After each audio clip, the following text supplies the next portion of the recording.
Contente de vous retrouver pour mon deuxième conseil IMO du lundi, donc en vidéo. J'ai décidé de vous parler des diagnostics obligatoires immobiliers.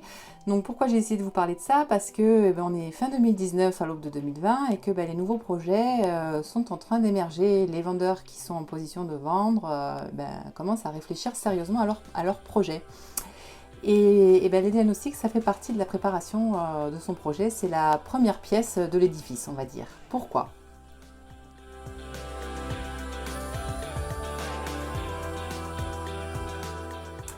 Pourquoi? Eh bien parce que c'est obligatoire, on n'y échappe pas. Voilà, les diagnostics immobiliers sont obligatoires. C'est une pièce qui va être annexée à la promesse de vente et à l'acte authentique, donc la signature définitive de la vente.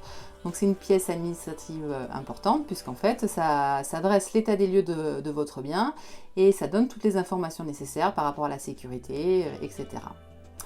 Donc vous, déjà, quand vous faites ce diagnostic, ça va vous permettre de faire un état des lieux de votre bien, même si vous êtes sûr de le connaître de A à Z. Il y a des choses qu'on ignore, il y a des choses qu'on a oubliées. Voilà, ça vous permet de savoir s'il y a des petites rectifications à faire au niveau de travaux pour la mise aux normes. Ça vous permet aussi d'ajuster votre estimation, voilà, en fonction des travaux. S'il y a des travaux électriques, s'il y a des travaux au niveau de l'isolation. Tout ça, ça vous permet d'avoir toutes les données pour communiquer le mieux possible en transparence avec votre éventuel acheteur et aussi avec votre professionnel de l'immobilier avec qui vous aurez choisi de travailler. On évite aussi les mauvaises surprises parce qu'après, quand on se lance dans le processus de vente, c'est toute une longue démarche. Et puis, ce genre de données administratives, quand ça sort au moment du compromis ou de la vente et qu'on a une vente qui capote à cause d'un petit problème qu'on aurait pu éviter avant, c'est quand même mieux de le gérer en amont qu'en direct au moment de la signature. Donc ce dossier de diagnostic, ça consiste en quoi? Et bien en fait, selon le bien, appartement, maison, année de construction, on va faire un état des lieux différent sur différents points. Donc le numéro 1 qui concerne tous les biens, c'est les DPE, le diagnostic de performance énergétique. Celui-là, il est obligatoire dès le départ, c'est-à-dire dès la publication, dès la mise en commercialisation de votre bien sur les sites de parution dédiés à ça.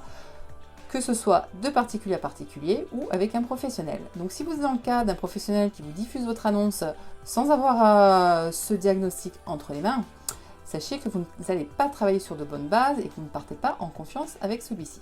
Voilà, petit point. Si vous avez un logement qui est antérieur à 1949, vous allez être concerné par le plomb. Le plomb, on le trouve dans les canalisations, dans les peintures. Si vous avez un logement avant 1997, ça sera l'amiante. Après, si vous avez un logement de plus de 15 ans, ça va être l'électricité, le gaz si vous êtes concerné. Si vous êtes en maison et que vous êtes en assainissement non collectif, vous allez être concerné par le diagnostic assainissement. Si vous êtes en appartement en copropriété, vous allez être concerné par la loi Carré, c'est-à-dire les surfaces réglementées par rapport à cette loi. Voilà pour les grands diagnostics. Les deux derniers qui sont donc au niveau validité les plus courts, ça va être l'ERP, l'état des risques et pollution. Donc ça c'est par rapport en fait au sol. Ça situe votre bien par rapport à la géologie. Est-ce que vous êtes donc nous essentiellement on est concerné avalanche, glissement de terrain, crue.